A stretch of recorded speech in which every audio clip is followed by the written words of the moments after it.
Alrighty then, what to say? I stayed and John picked me up at Scott's house, and I went to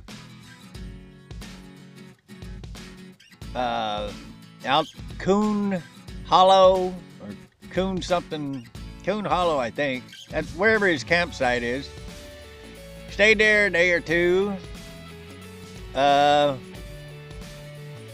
and then he took me, him and Roger, a guy that lives around in a trailer by him at his campground. He, they both took me into Quartzsite. We had breakfast, and I went to the library after I left them. They left me at the park, and I headed on to the library, and went to the library. Wasn't there, but probably 20 or 30 minutes, and this guy rolls up with a Schwinn bicycle, not like mine. It was a real old one, but it was a really good one, and a Bob trailer like mine.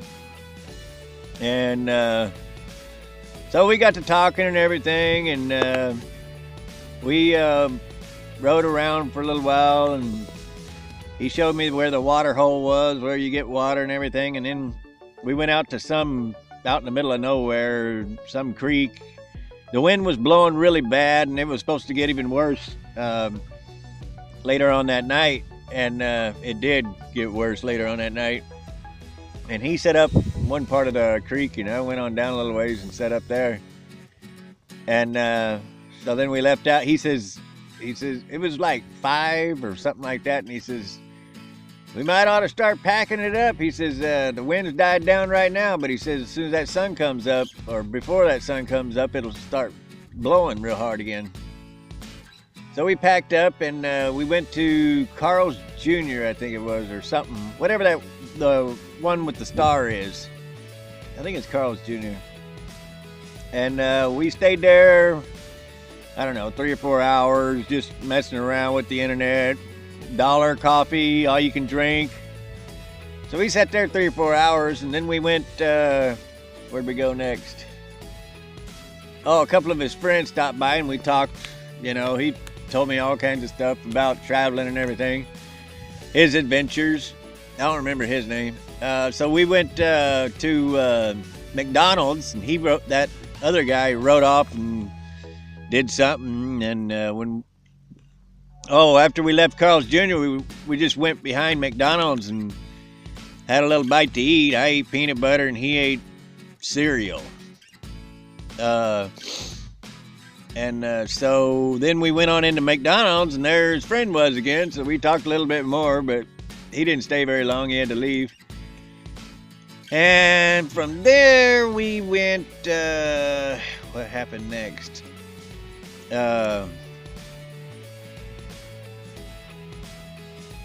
We rode out to a guy. He had, they have some kind of deal where you can pay $180 and stay all winter long. And that's supposed to be a really, really good deal. So that's what they did. This guy named Dave had this humongous tent. He bought it for $65. Gigantic thing. And it was deteriorating on him real quick. And it regularly went for like $450 or $475, something like that. He says, man, I'd have been really mad if I'd have paid $400 for this.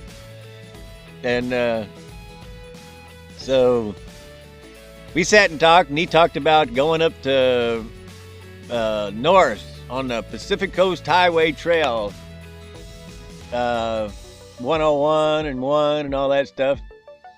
He's a pretty funny guy. He says, I was the only one carrying my sleeping bag. Everybody else stayed in motel rooms. He says, I didn't like it one bit. He says, I was climbing 1,000 miles a day sometimes. He says, it wasn't that nice. And on his way back, he was somewhere out in the middle of nowhere, about a mile from a casino. And he went to sleep, and he says the bike wasn't 3 feet away from him. And he says somebody came and stole his bike. He woke up without a bike. Stole everything except for what he had with him. And then he was riding back to Quartzsite, and before he got here, he stopped in some little town, and they picked him up threw him in jail for 2 weeks for, he had an old ticket or something like that, warrant or ticket or something like that, for, he said walking his bike on the sidewalk. That might be possible, but, you know, probably it was riding your bike on a sidewalk. But anyway, they threw him in Slammer for 2 weeks, and I guess he lost his bike somehow on that deal too. So he had to get him another bike. He already had him another bike and made it on down to Quartzsite, and that's where he's wintering for the winter. And that guy, if I didn't say it already, his name was Tom or Tommy. He's a really pretty cool guy. He was he just didn't like society. He didn't like anything about society. He said he didn't fit in. He was went to Illinois, to a college in Illinois, and got his degree in engineering. He was extremely smart. Pretty cool guy though. And then after we visited Dave, the day was pretty much gone, and so we went to Family Dollar and got some food and everything, and then we headed on back out and bedded down for another night in a creek not far away from that first one. And then I headed out, I don't know, probably 9 or 10. No, it's probably about 11 or 12, because he left earlier than I did. I wanted to stick around and test my luck with my metal detector. I got me a metal detector. It's a Bounty Hunter IV or 4 or whatever you call it. So I didn't find nothing. I found some really old pop-top things. Didn't look like anything new, or they were from them MRIs or MREs or whatever, them military food things. I don't know. They just didn't look like anything familiar. And found those and nails. And that was about it. No gold. My next stop, so I rode out of there and went 10 miles. I wasn't going to try and push it. My first day actually riding. And I'd been riding in California a lot, but not with no full pack, not with my trailer or nothing. So I was going to take it easy, and I made it to Gold Nugget Road. I think that's the closest I got to finding a gold nugget, or any gold for that matter, was Gold Nugget Road. It was a sign. BLM land. Had a really good time there. Spent the night there. And woke up and headed out. And I don't know what happened next.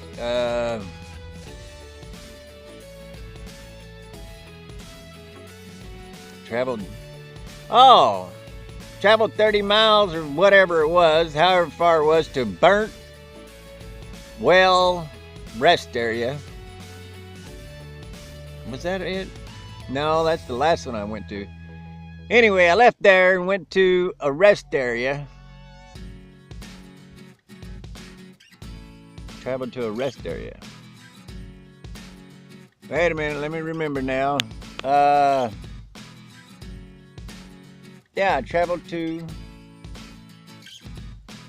I can't think. Let's see here. Okay, when I woke up from Gold Nugget Road, I traveled all that day, and I traveled to a rest area, and I went on down, and it wasn't Burnt Well Rest Area, it was the one before that. And just past that, about a mile and a half, there's a turnoff. I think it starts with an H. Habiter, something. I don't know, remember, but anyway, it's the first off-ramp past the rest area. And I just followed this road on around and got out in the middle of nowhere and bed down there. It was cold in Quartzsite all the way up to then. And then I woke up that next morning and it was starting to warm up a little bit. I got back on the highway, rode from basically that rest area or close to it, all the way to the next rest area, which was burnt wells.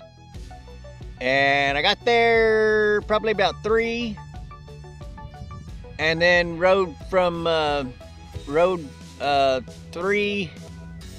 Well, I rode from 3 to 11. About 11 o'clock at night, I rode all way into the night, but it was pretty easy. I cut off at Tonopah.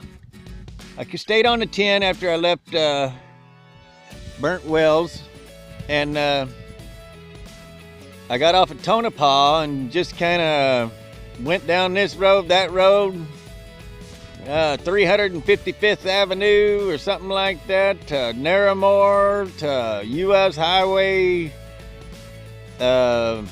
80. And then once I was on that U.S. Highway 80, I was in the free and clear, because you just stay on that road, and I don't know if you can see it. Nope, my hand's in the way. You can't see it if my hand's in the way.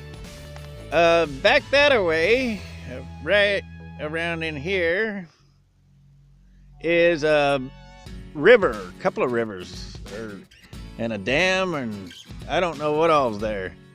But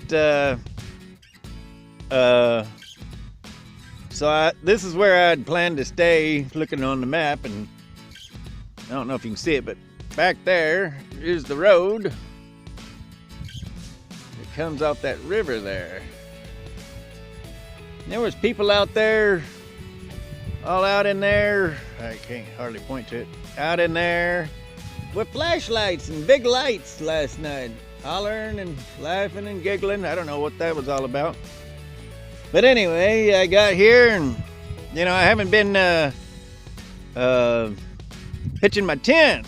I got used to not pitching my tent, so I really didn't want to pitch my tent. I just really didn't want to pitch my tent. I like, sleeping out, without the tent. And so I didn't pitch my tent, and then it starts raining. But I was at John's, and it just sprinkled for a little while. And every time it'd rain, it just sprinkled for a little while. Didn't even, uh-oh. There's a vehicle coming. Better get down. So I figured it would just sprinkle for a little while, and it didn't. It just kept on going and going and going and going and going. And I finally got up. I was already asleep, but I got up and pitched the tent real quick. Tried to do it quick. Didn't go up quick. I didn't have enough room. And it kind of got a little lopsided, if you can tell, if you can see it. It ain't set up even close to right.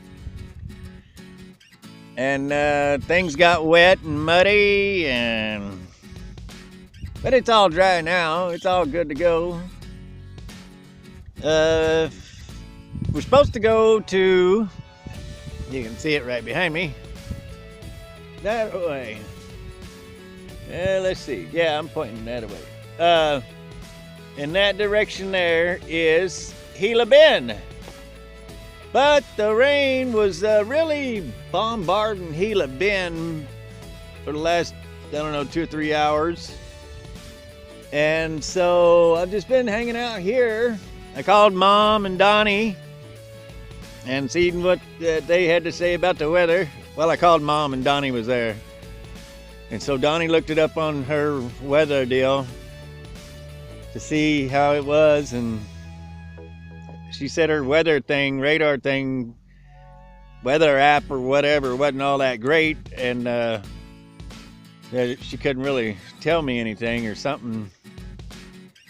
But she said it was just, Arizona was just nothing but scattered showers around me. And I've tried to get up and leave twice, and both times it started raining, sprinkling on me. Over there, I don't know if you can see it. Let me point to it. Right in there, somewhere, is a big prison. Put off gigantic lights. It was pretty neat to look at. It's so beautiful out here up at nighttime. It really is. And yeah, none of this didn't look like this when I came here last night.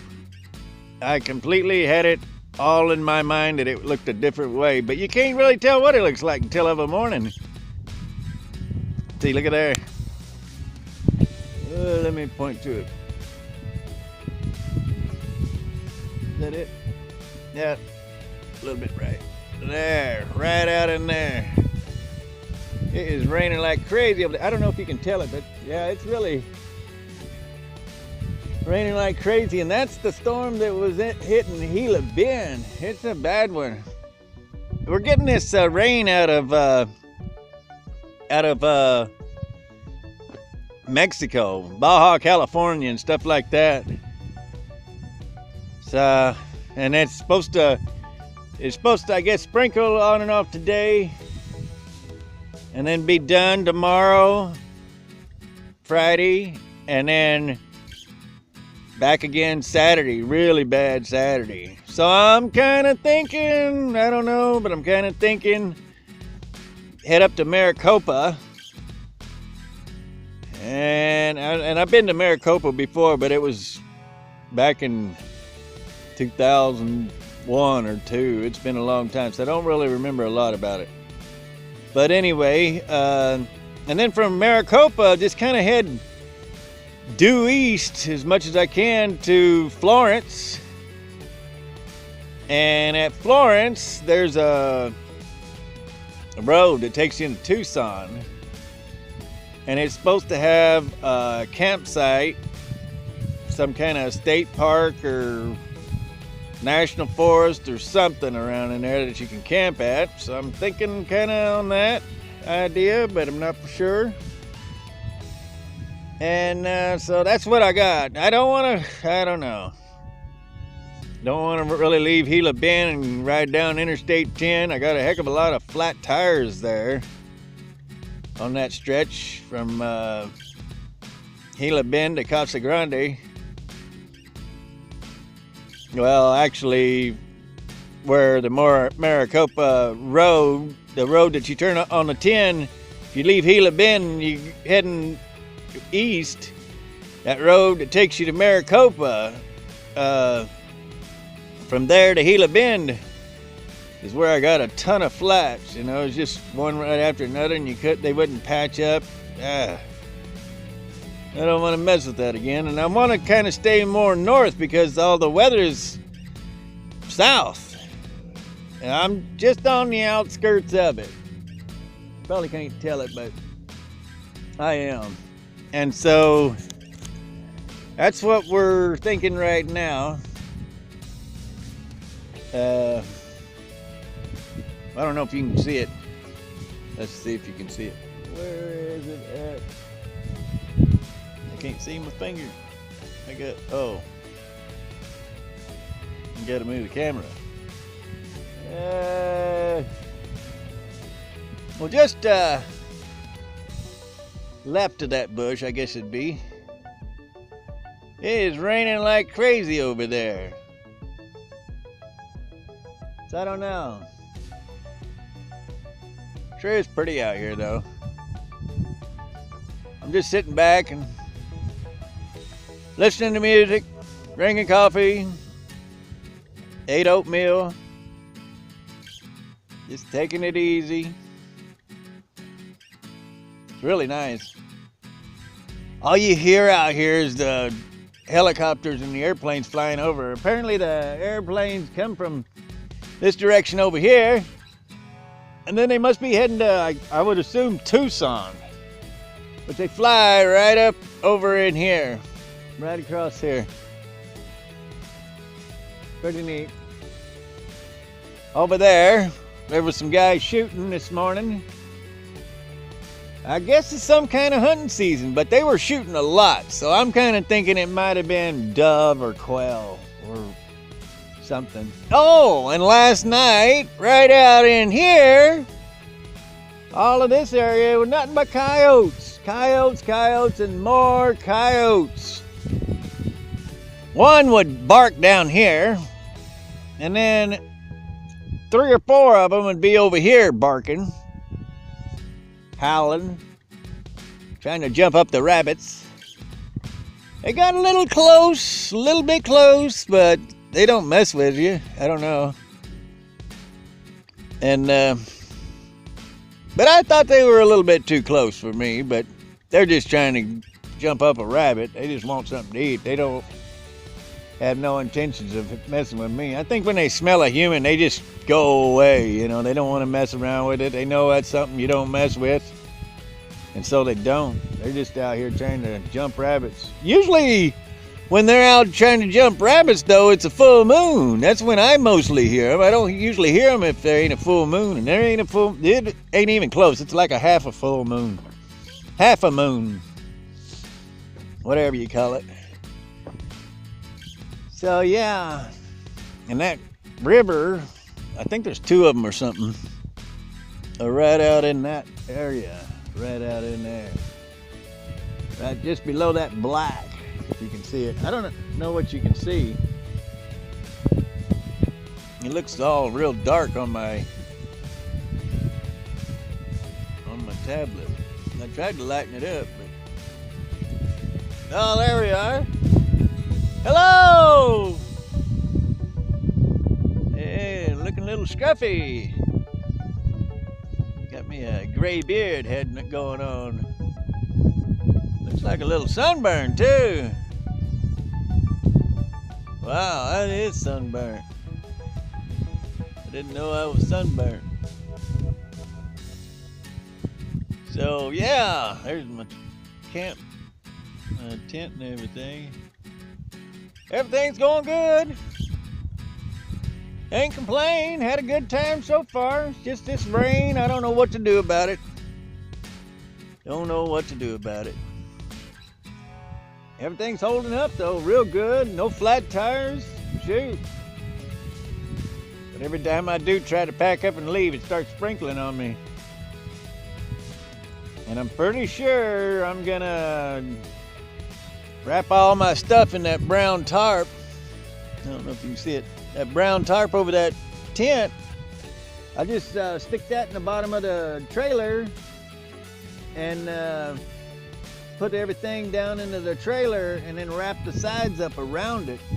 All the sides up around it. And then I lay stuff on top of it that ain't gonna, I got another tarp that I put on top of it. Plus I got other stuff that don't really matter if it gets wet, or not too bad anyway. So yeah, everything's going good, and I'll talk to you later.